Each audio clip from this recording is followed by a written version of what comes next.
Hello बच्चों, कैसे हो आप सब लोग। आज हम पढ़ने जा रहे हैं पाठ 3 अपना दुख पराया सुख। पाठ परिचय। प्रस्तुत कहानी में बताया गया है कि प्रत्येक प्राणी अपनी स्थिति से असंतुष्ट और लघु प्राणी विशाल होना चाहता है। विशाल प्राणी लघु, लेकिन प्रकृति ने सबको अपने अपने हिस्से की खुशी दी हुई है।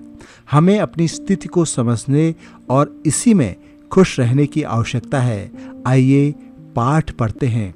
वसंत ऋतु का आरंभ, न सर्दी न गर्मी, फिर भी प्रातःकालीन हवा में खुनक। रात में धरती का बिस्तर भी गीला हो गया था। ऐसे ही में एक दिन फुलवारी ओस से भीगी रात सोकर उठी थी। हर पत्ती के हाथ में 2-4 ओस के मोती थे।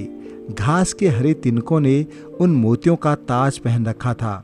उस दिन जब नंदन ने सोकर उठने के बाद अपनी फुलवारी की घास पर नंगे पांव चहलकदमी की तो घास कराह उठी। उसने अपने सिर पर अभय की छाया करते हुए अमलतास को देखा, पर अमलतास को हवा के हल्के झोंकों में झूम रहा था। घास की कराह तो उसके कानों तक पहुंची ही नहीं। घास ने चिढ़कर मन में सोचा, आसमान जितना ऊंचा होकर भी अमलतास किसी का दुख दर्द नहीं समझता। मैं सोचती थी यह मेरा रक्षक है, मुझे इसकी लंबी बाहों का सहारा है। पर घास सोच ही रही थी कि तभी एक केंचुआ धीरे धीरे रेंगता हुआ उसके पास आ पहुंचा। घास को गमगीन देखकर उसने पूछा, क्या सोच रही हो बहन। घास को केंचुए से बेहद चिढ़ थी। उसे न तो उसकी चाल पसंद थी और न आदतें।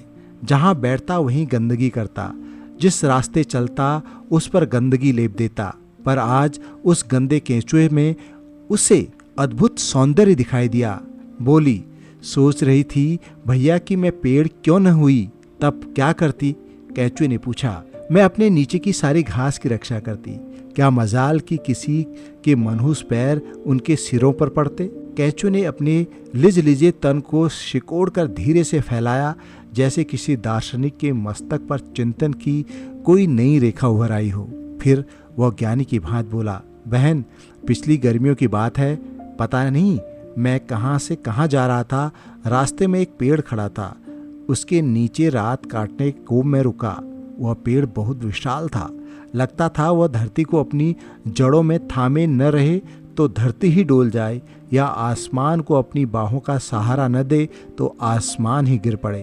पर जब सुबह सोकर उठा तो मैंने देखा न धरती डोली न आसमान गिरा। वह पेड़ ही जड़ से उखड़ा पड़ा कराह रहा था और बहुत से पक्षी उस पर बैठे रो रहे थे। घास बोली, बड़ा अच्छा रहा होगा वह पेड़, तभी तो उसकी मौत पर पक्षी रो रहे थे। केंचुए ने कहा, पगली है तू तो। अरे वो तो अपने घोंसले उजड़ जाने पर रो रहे थे। हाँ, तो पेड़ की कराह सुनकर मुझे तरस आया। मैंने उससे पूछा, क्यों रो रहे हो भाई।